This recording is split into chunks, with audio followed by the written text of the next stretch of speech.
আজকে চলে আসি গোমেদ বিষয়ে। তাহলে আমরা অনেকে গোমেদ ধারণ করি, শিলং গোমেদ খুব ভালো গোমেদ। এই গোমেদটা 7 থেকে 8 রতির নিচে হলে কম কাজ হয়, একটু বেশি হলে খুব ভালো কাজ হয়। সেই গোমেদের প্রভাবটা খুব ভালো থাকে।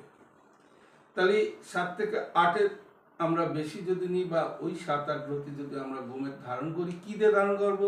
পঞ্চধাতু দিয়ে যদি ধারণ করি এবং ওই গোমেদটা গোচুনার মধ্যে দিয়ে 24 ঘন্টা যদি শোধন করা যায়, ভীষণ কার্যকারী ক্ষমতা হয়। তো আমরা এই গোমেদ ধারণ করার পরে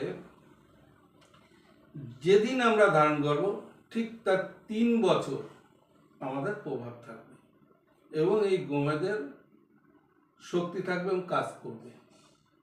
তাহলে 3 বছর পর আবার নতুন করে আমরা গোমেদ আমরা ধারণ করব, তবেই কিন্তু আমাদের আবার নতুন প্রভাব আসতে পারে এবং সেই কাজটা আমাদের ফল দান করে। আপনারা ভালো থাকবেন।